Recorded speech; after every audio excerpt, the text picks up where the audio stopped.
Good evening, everybody. I apologize for the late start. We had a little trouble getting the stream going tonight for whatever reason, but we're here now, and it's been a few weeks since we've had a live show, and I'm excited to get back. And for all those that are wondering, is Angie going to be with us? Well, guess what? Yes, she is. Let's go ahead and switch right over. Hey there, Angie. How you doing? Hey, Rick. I'm well. How are you? Good, good. I know that we're all tired. I just flew back from South Carolina, and that was a long trip, and we were out hunting this last weekend with Gammo, and we drove, how many hours were we on the road from Fort Lauderdale back to Cottesville? I don't know, 10 or 11, I think. Yeah, it was 11 some odd hours, so it was a long, it was a long trip, and then, gosh, I had to get packed up, washed up, and then get ready to leave the next day, so, and I know you've been busy. What you been up to, Angie? Getting caught up on things, unpacking. Then, well, my son was in an accident yesterday, but he's fine. He's fine. But Good, good, so we spent yesterday dealing with that stuff. But, good. I'm glad to hear that. yeah. Guys, just as a note, YouTube has given us things that we're having issues pushing enough speed up there. So hopefully everything's going to be okay. I've reduced the stream quality as much as I can on my end. So if for whatever reason things just don't work out tonight, just know we will be back next week. I have every intention to get back on the weekly schedule. Been having, I was out of town for about a month. It'll be Thursday. It would have been 4 weeks since I started my journeys, and I had to go to New York and then South Carolina, then Florida, back to South Carolina, and then here. So it's been I've been out, I've been away for a while, and just did not see the quality of trying to do a show on the road. So thank you for your patience and for coming back and joining. We've got a bunch to talk about. One of the things I wanted to jump into, first of all, just want to say a huge thank you to our sponsors. We're going to be looking sponsor for Let's Talk Air as we roll into 2024. Hopefully we can get somebody on board that will help us with this project. I thought that would be great. But if you guys want to check things out, you certainly do so. Obviously, we've got Gateway to Airguns. And I'm going to try and see if I can make this work there. Okay. Gateway to airguns.org, which is a great website if you're interested in airgun stuff.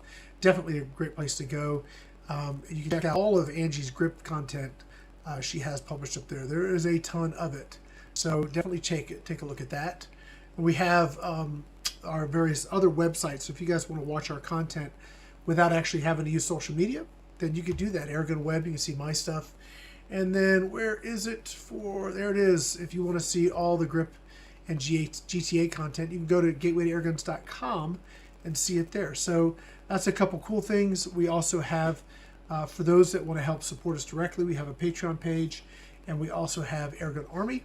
I personally really like Airgun. I don't know, I think Angie, you're of the same mind. You really like Airgun Army? Yeah. It's just a great place for hangout and post content and chat and stuff. And we have the Offer Club, which has our exclusive videos, behind the scenes videos, and early access stuff. So you guys can definitely check that out too. All right, so enough of that. Let's talk about something that, because I've got some comments about it. I'm trying to figure out what page do I want to sit on. Let's sit on that one. What do you think? We'll go on this one? Sure. Yeah, all right. So a question here is 177. So I did a video 177 a little while ago, and folks said, oh my gosh, thank you so much for doing 177. Can you do more? And I've sought to include 177 footage into what I've been doing. I, generally speaking, focus on 20 and up, and Angie really likes 25 and up. Is that about right, Angie? Yep. I don't really mess with 1.7 very often. Yeah. So teeny tiny. Bitty ones. Yeah. So I cut my teeth on 177. My first airgun that I kept, my very first airgun that I bought as an adult, was a Remington Genesis 177 brake barrel that went back to the shop nearly instantly. We're buffering, so we're just going to keep going. And then the next one I got was a Gammo Hunter 440, and that one was great, and I kept that one for many years. If spring keeps happening, we may have to the show and just catch back up later. Anyway, let me just put in a text.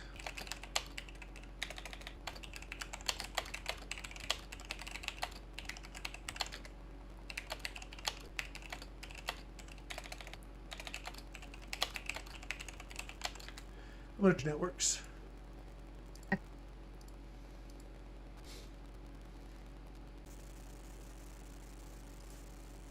Okay.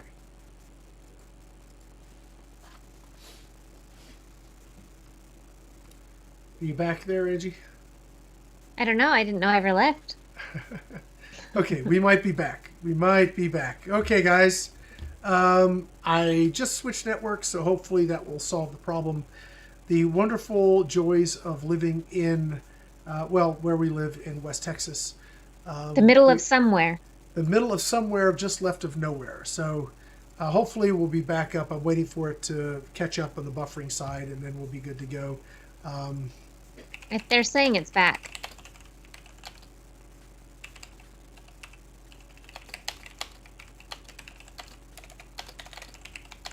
Anyway, yeah, I'm not going to worry about the preview. We're just going to keep rolling here. Anyway, so yeah, the 177. I wanted to start introducing this back into stuff that people might want to get some information on. And I know I had some people ask me about it. So we've been doing a lot with 177. The question I have is, how many of you guys shoot 177? And do you guys see it as a viable, useful caliber? So that's sort of the question. I'll throw it out there to our viewers. We lost a bunch. Hopefully we'll get them back. But Angie, let me start with you. I know you have limited experience with the 177, but what are your thoughts? I'd rather have a 22 or 25. Right, because you're really looking at it purely from a hunting perspective, right? Right. I mean, I know you can pest with 177. It is possible to take pests out with 177s. But yeah, I prefer 22s and 25s. 177s can be fun to plink with, but yeah. Yeah, okay. All right. I really like 177 for a couple reasons. One, I like it because, and it used to be more, there used to be a bigger difference, but the ammo's a little bit cheaper. If you look at, like, I think, let's see, I can just take a journey. Let's take a journey. Let's see how much different things are these days. So if I go JSB.177, let's do a normal 8.4s.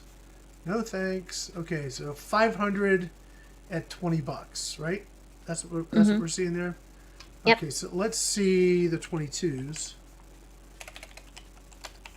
Maybe like a 15.89 or something. That's the sampler. This is. That's 250. So 5. It's like. Oh, there you go. Yeah. So it's like, it's a little bit less. They should have done like 1777 for the 177s and yeah, right. 22. 22. Yeah. 22.95. We're here. We're Sunday. We're here all week. Anyway, no. So it's a little bit cheaper to shoot if you're just plinking. Now I like 177. When I was starting out, I didn't have 50 yards to shoot in my backyard. Really, I had 20. 25. So for me, that seemed like a really good distance for 177 to get sort of kind of really used to it shooting well. And so I did so much shooting with 177. I obviously moved to 22 and all the way up to the big stuff. But as I've gotten back into shooting the 177 from a purely recreational, like punching paper, having that kind of fun, I've really, really enjoyed it. It looks like even on this new network, it's given us a fit with the streaming. So if we're unable to maintain this, we're going to come back and we'll probably hit this topic again next week if I can figure out what's going on. And I probably should have brought my AT&T circuit up here, and I just didn't. So let's see if this sorts out, guys. If it doesn't, then we'll cut it down early, and we'll see you guys next week. We did have some comments. G-Man saying, I like 177 caliber pellets for close range, pesting and plinking. I only have pumpers and pistols in 177. Interesting. Backroads Air Gunning saying, plinking, hunting, wad cutter pellets to heavy slugs. was messing with 22, or excuse me, 20 in the Squirrel Woods today, but was wearing Star Trooper gloves and missed a shot. Okay. Steve says, I enjoy 177. Don't know how much longer, though. The older I get, the harder it is for the thing that likes trying to load it. I thought you were going to tell my secret about loading seven slugs into 22 caliber mag in the dark. No. I was not going to throw you under the bus on that particular thing. I figured I'd let you do it. I did. Oops. So, oops, yeah. So you guys let us know if we drop off. You guys let us know. I'm getting an error code here with YouTube. Yeah, too bad Joe wasn't up here because he'd tell you all about 177s. That's his one of his favorite calibers, isn't it? Yeah. So, oops. The more I've been shooting it, and like I did, one of the videos I did recently was the Air Arms again in 177, specifically the stealth carbine. It's regulated. I really like the gun a lot, and just wanted to play with the power adjuster. So that was kind of a really cool opportunity, because kind of going off of the video I did for the Barra, and talk about that for just a minute. A lot of people are like trying to push power, and 177, it's actually, you slow things down a little bit, they shoot better. And I don't know if that's because they're so light to begin with, or what it is, but obviously there's going to be exceptions to the rule, but by turning the power way down on the Barra, I got like consistently good groups. And reducing the power in the Air Arms, I shot a sub MOA group and could do that fairly regularly with the 177 at 25 yards. Okay, we're not sub MOA at 50 yards, but sub MOA at 25 yards. I was, it's still sub MOA, right? So when the entire group fits inside a 1/4 inch circle, not just center to center, but literally like all 5 shots are inside the 1/4 inch circle, that's impressive. Right? Yeah. I think that's impressive. Yeah. And I mean, that kind of stuff, if you're in your backyard, that you can get that with a little bit less money on the pellets, a little less, you're not pushing as much power, so you don't need as much to try and stop the pellet from pushing through. It just gives you, I think, people shooting in their backyard, I don't know, an option that's worth exploring. And you actually don't need to push the power so hard. You can actually dial things back and get really good results, especially when you're just target shooting. So for me, I really like it for that reason. And the video we just did yesterday, I just released yesterday, was with the Avenge X in 177. I specifically asked for that in 177 because I wanted to explore it in 177 with all the variations. And I've had so many comments that, why don't you tune that to shoot those slugs? And we're going to do it. But what do we do first? We shoot it out of the box, right? So the average gun buyer, does he have a crony? Does he have all the stuff to do all this? Probably not. So let's just talk about what the gun can do out of the box with all these different options. And then we'll circle back around and actually fine tune it for the various things we want to do. So we'll get to it. We're going to get to it. Besides, it's nice. I think it's a good thing to show what it does out of the box and then show what you can do from there, from start to finish. Yeah, I think so. I mean, that's what I really want to focus on, is actually taking people through the process of, this is how it came to me, this is how it shot, this is what we got out of it, and this is how we improved those results over time. So, and also, goodness, if I get the opportunity to work with a gun for 6 months to a year, I mean, that certainly tells you a whole lot more about that product than if I just got it, shot it, and sent it back, right? Yep. So, anyway, let's see. We got some other comments here.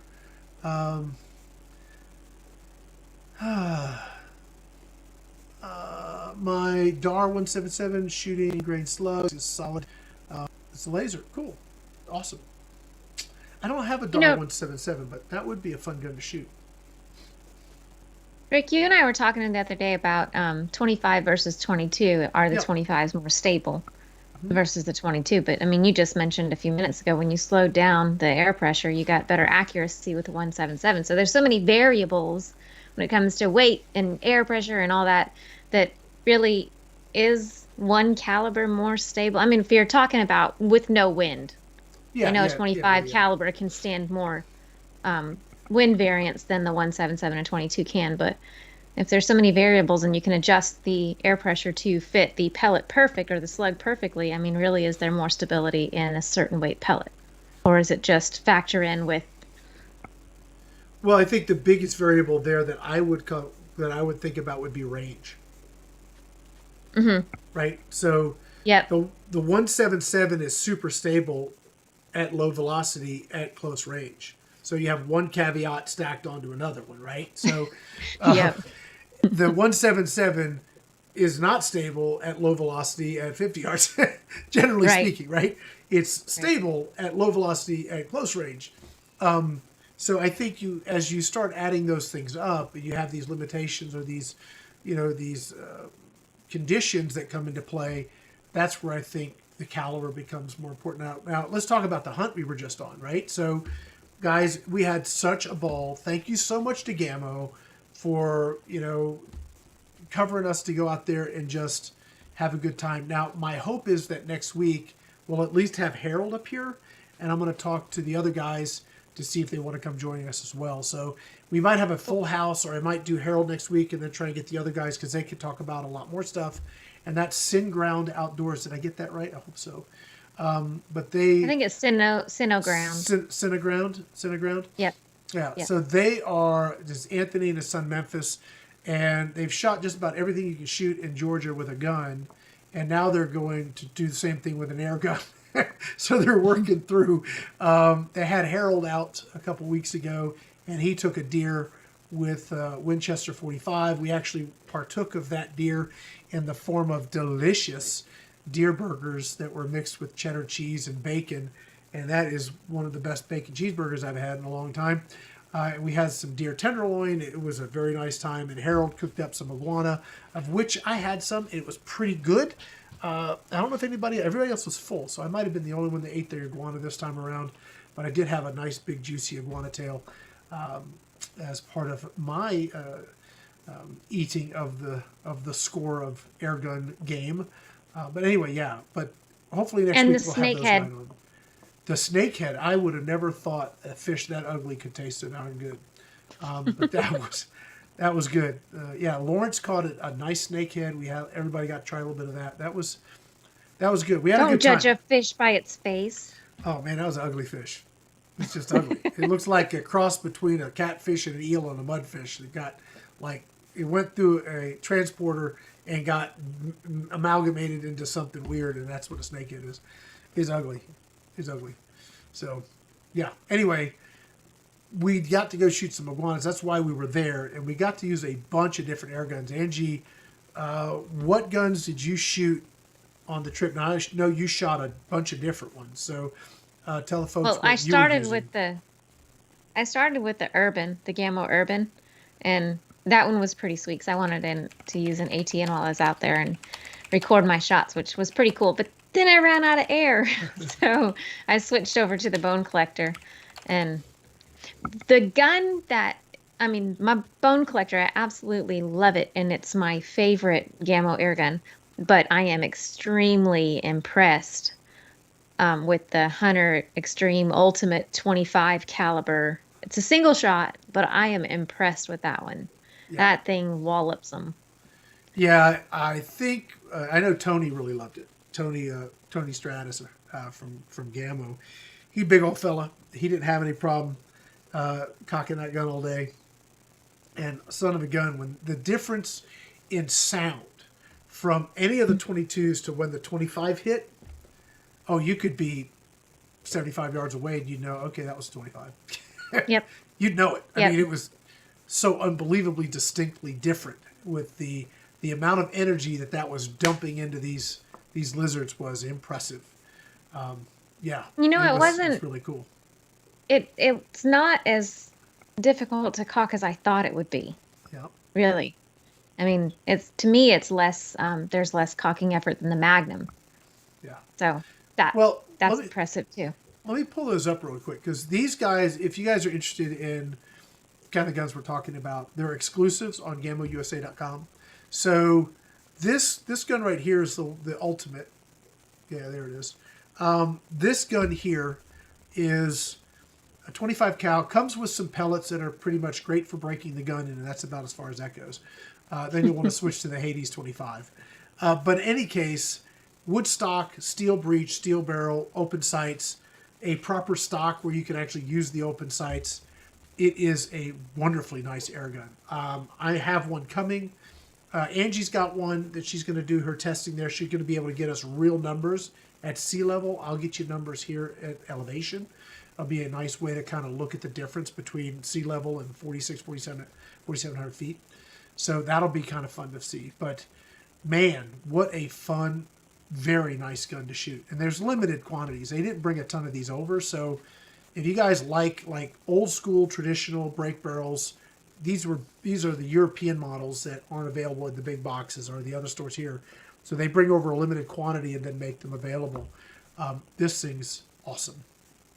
It's awesome. Yes. I lobbied hard for them to come out. I said, guys, you already have the Hunter Extreme, whatever they have that one in 22. Please just do it in 25. You've already got everything. Just throw the 25 barrel on it. So when I got the email from Jordy about this saying, hey, guess what we got coming over? I was like, don't you freaking tease me. Don't you even do it. So yeah, so this is what they've got, which is pretty cool.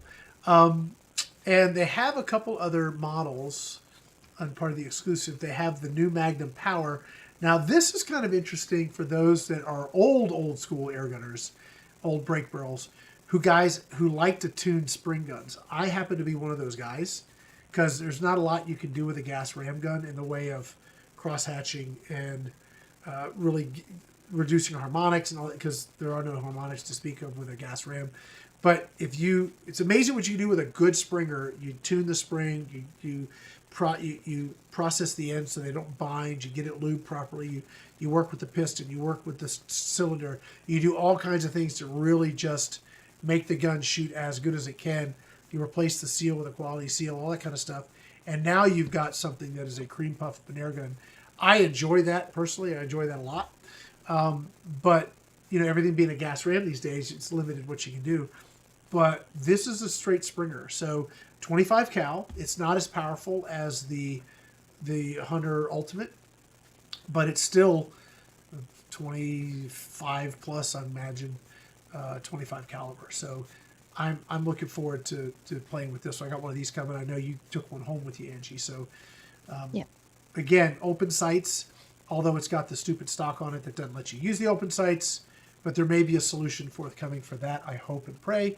We'll see how that goes. So that's going to be a fun gun too. I think any of the spring guns that they have, a little tune in the tube, if you guys know what that is.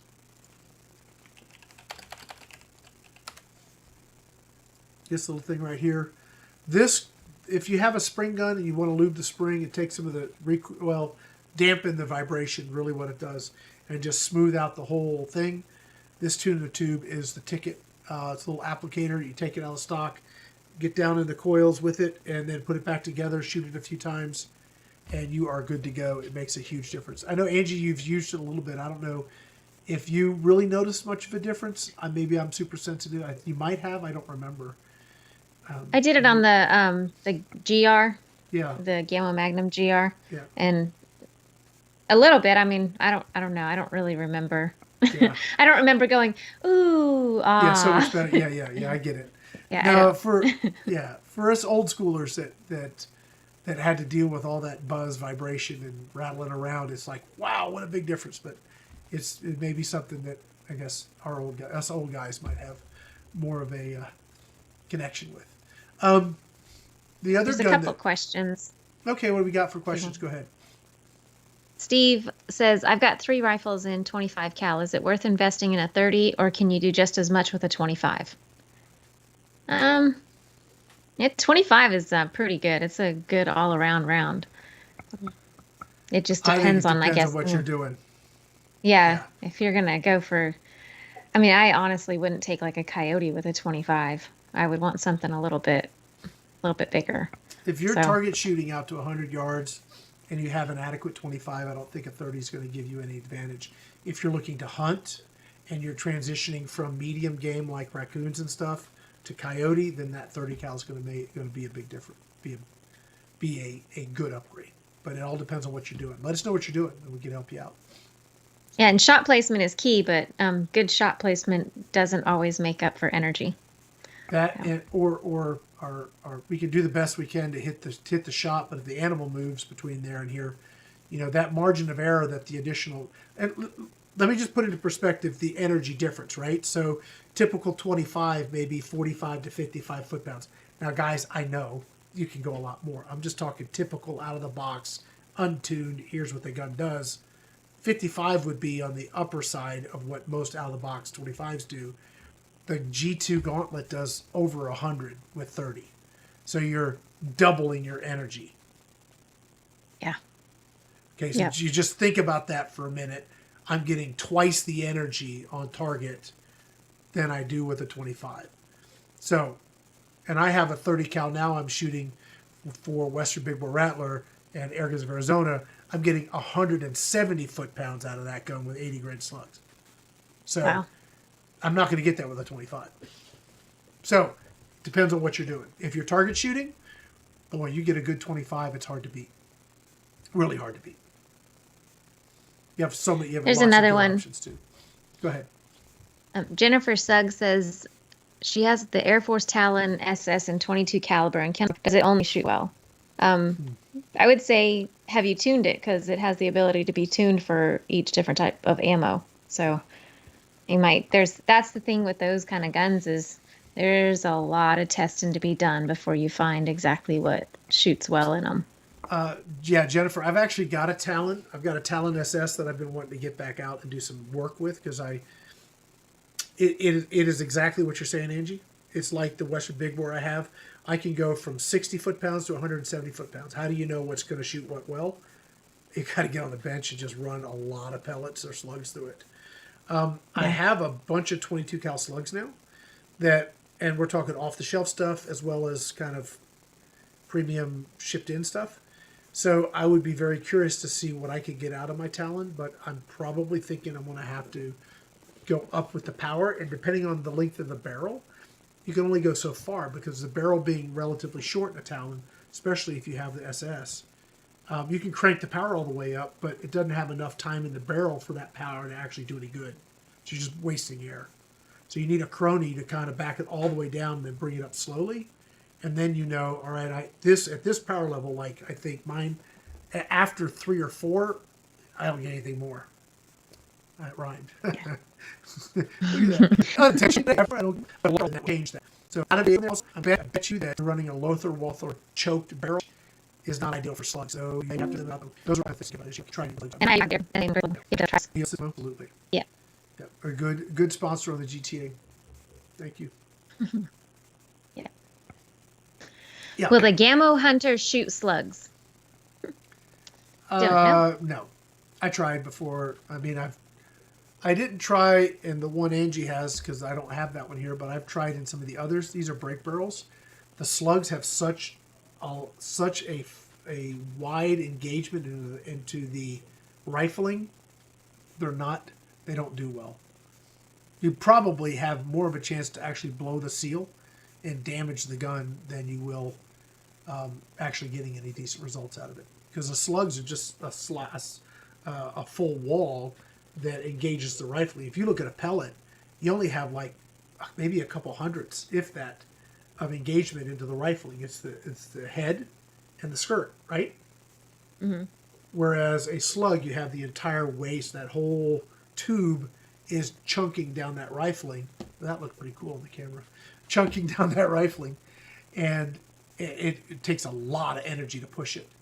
And all of that back pressure is, when that ram comes forward, that seal is generating heat and all this kind of stuff, and you're slamming into that front, and you're generating all this stuff. You may actually damage your gun trying to run them.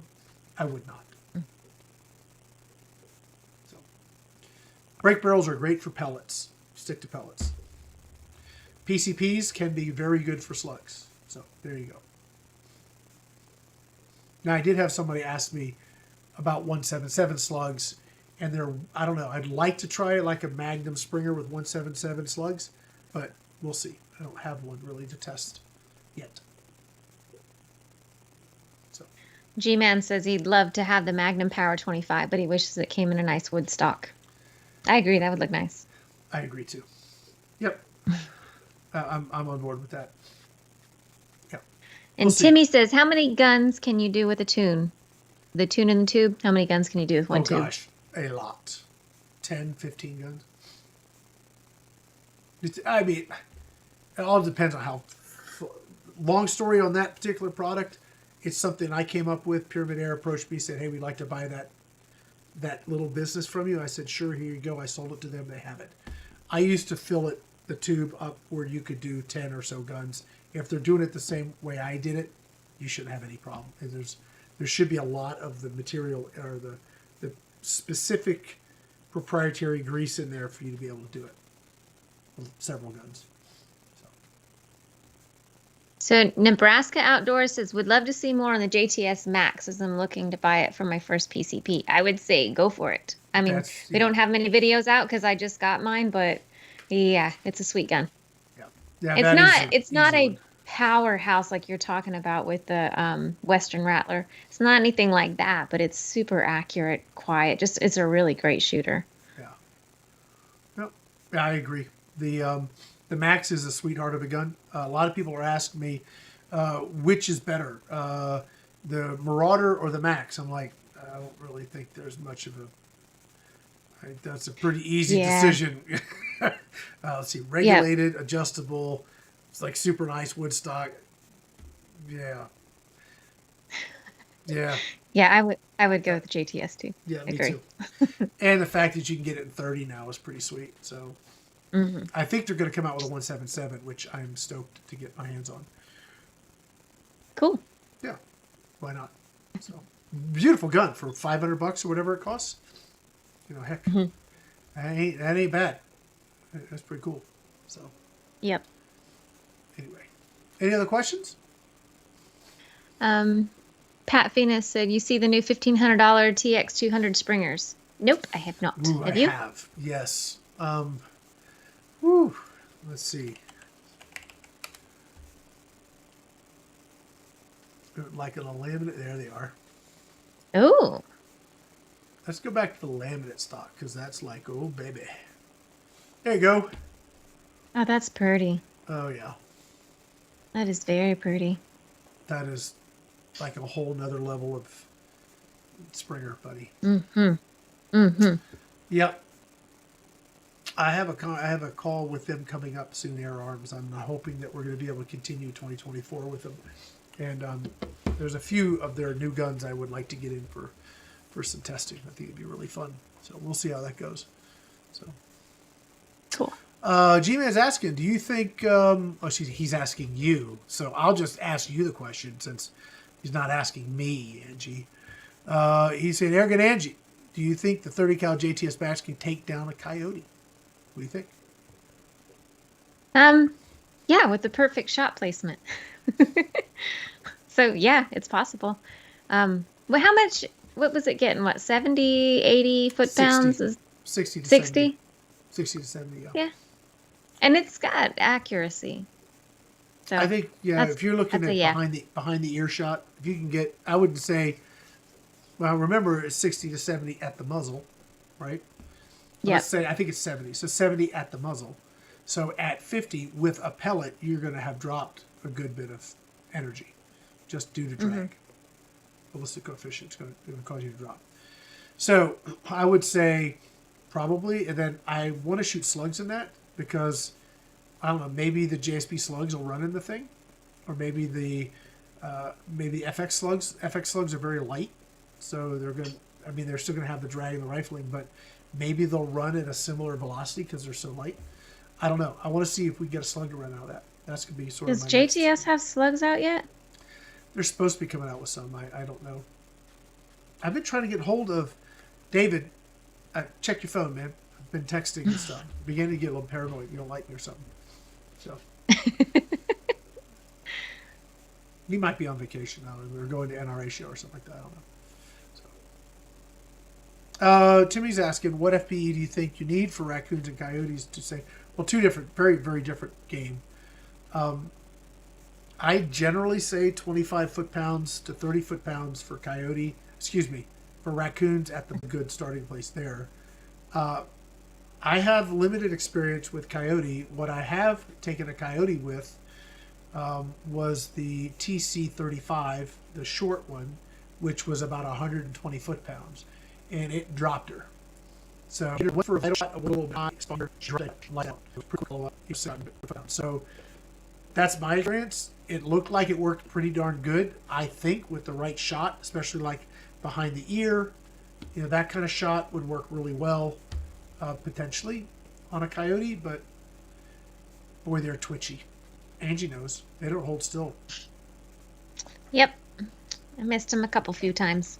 Yeah, you got to be on it. Like, you know, you got to be on it in a hurry. Mm-hmm. Yeah. Yeah. So, yeah, anyway. So that would be my thought. Let's see. I mean, it's doable with a 25, but would I choose to do that if I had the opportunity to use the 30? I would choose the 30. I would go with the bigger. Yeah, I agree. So. G-Man saying, Rick, I have a friend looking for a moderately priced 30 caliber air rifle to take down his coyote problem. He prefers stock. I personally think that JTS Max is right in the sweet spot. I would be shocked. Now I'm talking 50 yards now. If that didn't get the job done, I would not take body shots. I would take headshots. Mm-hmm. Because you could put it on a quarter. You could put it on a quarter all day at 50 yards with that gun. So half a dollar, silver dollar for sure. Yeah. I mean, all day. So, but I think you could get quarter accuracy at 50 with that gun. So we're talking just, sub 1 inch, and be like on it. Now, I'd love to try polymags. I'd love to try the Hades. I just did some basic testing with it when I got it in. It's one of the guns I'm going to get back to, right? So, yeah, I think that gun with Hades, I think would be like the ticket. Would be the ticket. Yep.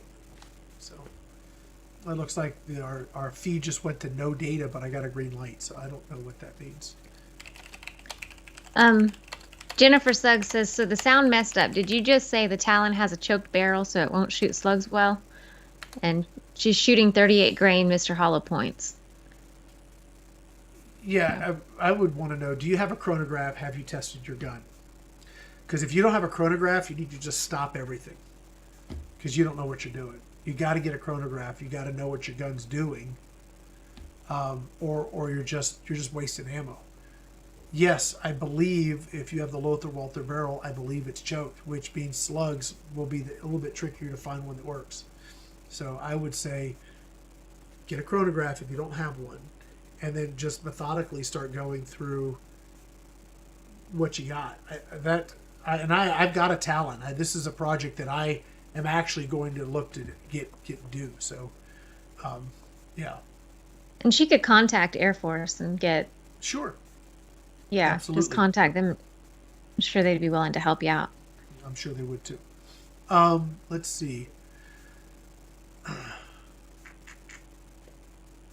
Rich is saying the Recluse is, that's actually not a bad choice for Woodstock coyote problem. 357 Recluse, you're looking at 100 and some change foot-pounds, so that's definitely up there.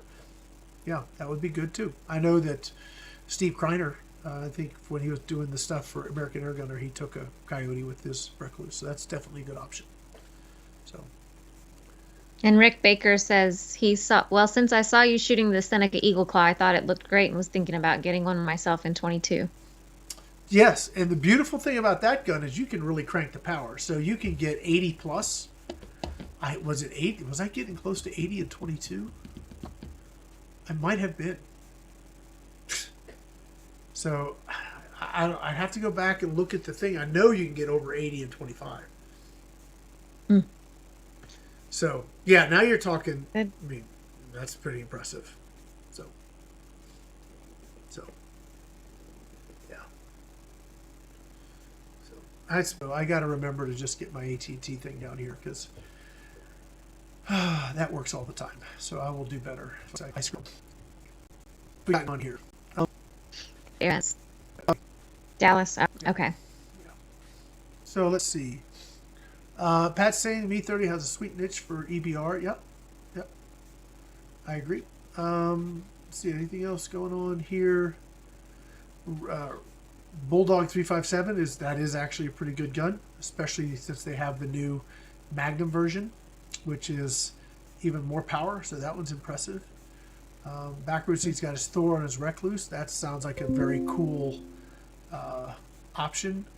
There's the spinning wheel of death again. Yes, lots of buffering going on.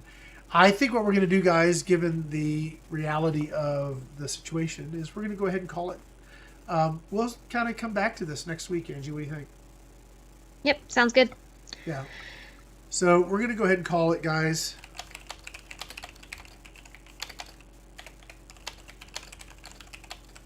Jennifer Sugg, you're welcome.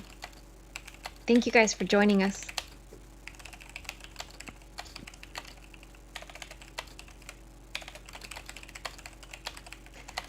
Are you telling yourself what to type? Me? Well, yeah, you watching my mouth move?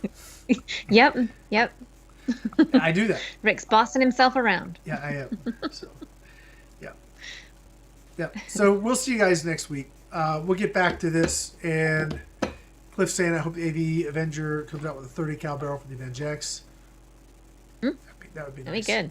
Yeah, very nice. They might need to kind of deal with like making a bigger plenum so it has more gas in the tank. But anyway, so guys, we're going to go ahead and call it. We'll see you guys next week.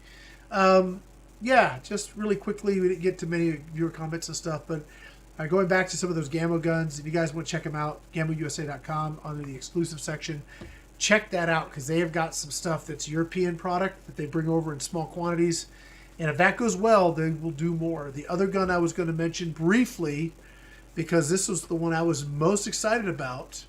And for those that know what it is, they might get really excited. It's right behind me on the table. I put it there just for you. Thank you. Where is it? There it is. All right, guys. And we're back to no data. The Gammo CFX 22. We'll talk about that next week. Very, very awesome gun. Again, Gammo exclusive. See you guys. Have a great rest of your week, and we'll catch you guys next week. Bye, guys.